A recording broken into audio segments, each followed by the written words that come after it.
Hi, mine's Phil. I like talking about politics. Where do I flipping well start? Just like that, Liz Truss has just held a press conference and she's chucked her ill-fated budget and Chancellor into the bin and a load of my video scripts with them. Thanks for that, Liz. So where does this leave us now? Well, it leaves me with a load more work to do this weekend, but it also gives Truss maybe a chance for a partial reset. Maybe. But first, if you'd like to be notified of daily news and politics, please subscribe to the channel and click the bell notification icon. Right, well, it's 3 weeks to the day. 3 weeks to the day since Kwasi Kwarteng stood up in the House of Commons, all confident, and delivered his mini budget to loud cheers from many Tory MPs behind him. There were a few expressions of disbelief as well, to be fair. Now he's gone. Gone. Truss got rid of his sidekick Chris Philp as well for good measure. Although he's moved to the cabinet office, so he's still in government. Not exactly the reaction Kwarteng was hoping from his first big test as Chancellor, I think. Also, spare a thought for those in the Tory party who voted for Liz Truss over Rishi Sunak. They're now seeing Liz Truss going forward with Rishi Sunak's economic policies. That's what she's announced. Oh yeah, we're basically going to carry on doing what Rishi Sunak said we should do. I'm not quite sure what they'll make of it. Some of them may regret voting for Truss. Some may say, well, no, we wanted your economic ideas. What are you doing? What are you doing? You might as well have made Rishi Sunak your Chancellor. You know, perhaps journalists could go out and ask a sample of Conservative supporters what they think. But anyway, I said in my first video today that Kwarteng would have to be sacked. There was nothing else for it. It's the Chancellor's job to prepare balanced budgets. He promised eye-watering tax cuts, which I'll be talking more about this weekend, just how big they really were, because they tried to downplay them. These eye-watering tax cuts, but no plan for paying them. He insisted that he had a plan. Oh, but that we couldn't see it. Oh, well, surely we must be able to see it. Oh, yeah, you can see it. When can we see it? The end of November. What? No. The markets weren't impressed, and we saw the results in the fire sale of pension fund bonds. Show us the plan, Kwarteng, everyone shouted. Soon, he said. But when it came down to it, there was no plan. We were supposed to be getting it at the end of this month. There was no plan. There was never a plan. Truss U-turned on tax cut after ill-thought-through tax cut until the whole concept was nothing more. It's gone now. It's finished. The Chancellor presented fiscal plans that he hadn't costed. There's no way he could possibly remain in post. Not a snowball's chance in hell. Really, Truss should go as well. Nobody believes that she wasn't intimately involved in the mini budget, but this is politics, and the job today for the Tories was to try and give Truss another chance of a reset. The budget is ultimately the responsibility of the Chancellor, and the public might be prepared to give Truss the benefit of the doubt if she plays her cards right. But it was impossible to protect Kwarteng. No way. Although I can't imagine too many Tory MPs even wanted to. And before I get to the immediate future, let's just be clear about what happened here. This was caused because of a mini budget statement that didn't need to be made. It was politically stupid. Truss was made Prime Minister on September the 6th. She was only going to be in Parliament for a couple of weeks before the party conference season kicked off. The only urgent matter was dealing with energy bills. That was it. That had to be done. Nothing else needed to be announced in terms of policy. Nothing at all. What are you going to do about the energy bills? The rest of your budget you can deliver later. She should have chilled out, got herself ready for lots of aspirational speeches at the conference. But no, she was eager to get going on what she thought was an economic masterstroke. She'd been waiting years for this. No time to waste. Not only was it the sort of cunning plan that even Baldrick would have dismissed, but it was politically moronic to do anything so controversial without having laid the groundwork with the public or costed it all. You don't announce major policies like this without really understanding how it's going to impact the economy and how it's going to impact the polls. In an interview yesterday, Foreign Secretary James Cleverly said that Truss was just delivering on what she said she would do. To whom? Not the public. As far as the public were concerned, they expected the new Prime Minister to deliver the winning manifesto from 2019, but conduct themselves with a little bit more decorum than Boris Johnson had been doing. That's what Tory voters wanted, someone to deliver on what they were promised without being a massive bell end into the bargain.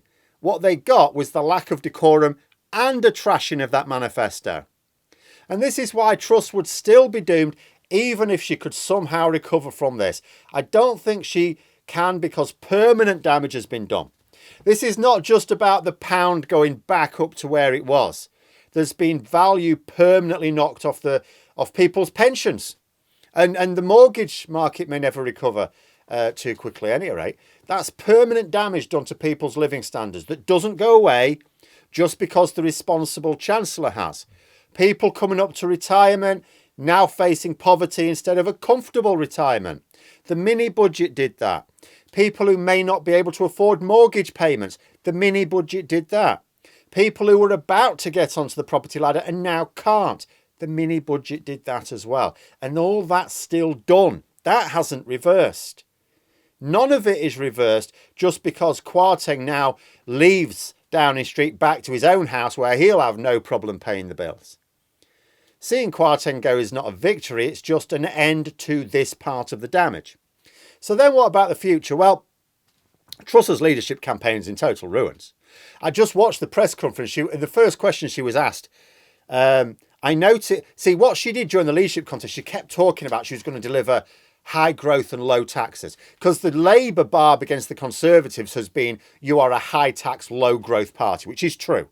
Undeniably the case. We've had low growth and high taxes. That's a fact. So she's trying to flip it around. Well, I'll become a high growth, low tax party. Great, nice one.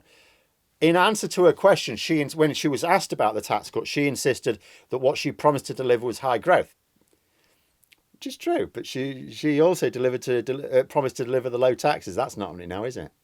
She campaigned on the notion that cutting taxes would stimulate investment and bring that growth. She said that the growth was tied to the low taxes, with the whole trickle-down economics nonsense. And the entire premise of her leadership is gone now. She has literally joined the anti-growth coalition.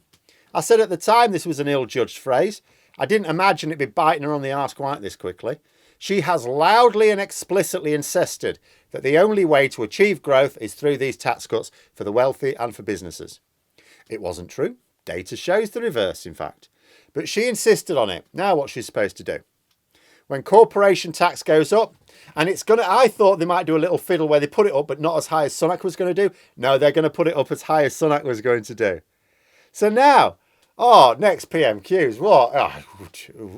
Where does Starmer start? He can ask what happened to her growth plan. Doesn't matter that he'll approve of the move on corporation tax. The point is that Truss doesn't. Truss will be leading a government that is not implementing the policies that she thinks it needs to.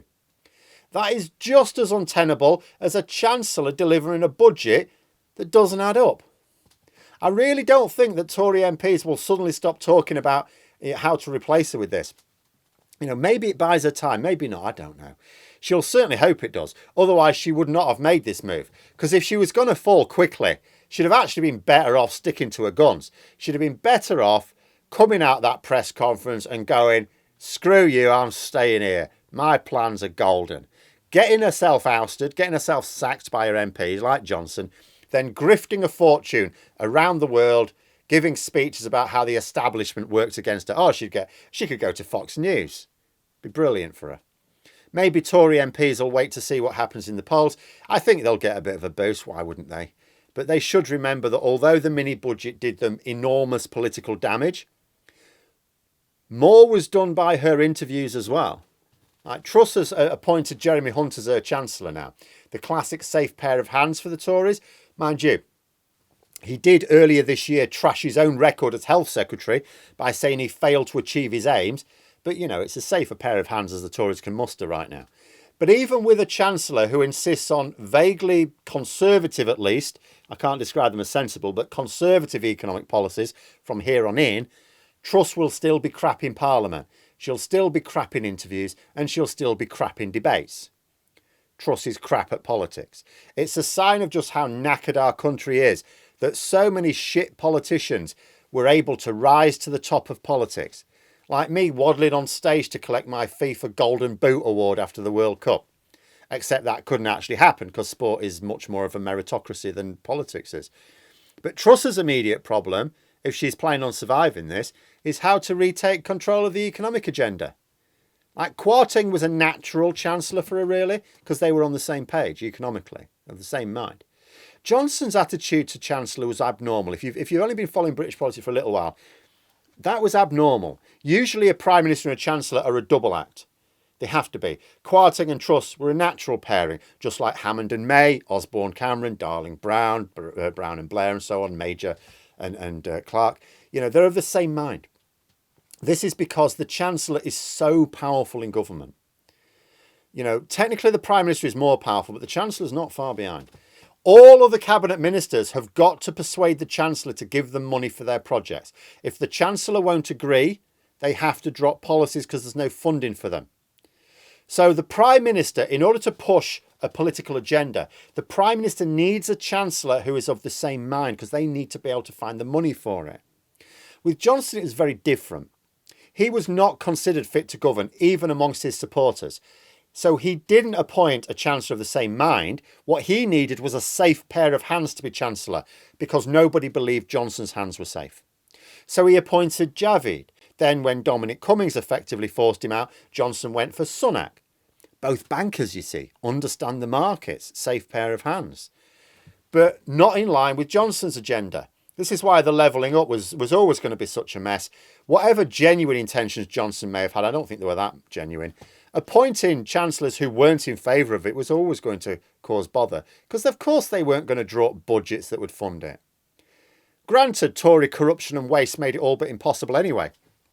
But still, Kwarteng and Truss was a return back to the normal Prime Minister and Chancellor as that double act.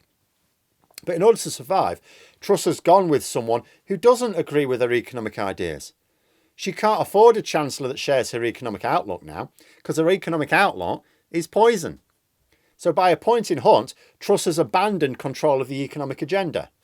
But it was the economic agenda that she fought her leadership campaign on. What's she got left now? Even after the announcement that Kwarteng was gone, I'm still seeing reports that Tory MPs want Truss to follow him out of Downing Street. Truss is nowhere near in the clear here, and if she thinks she has any chance of making it through to the end of this month, never mind the election, she needs to tread very carefully. Also think about how this looks to the public. We're going to get our fourth Chancellor in the same year.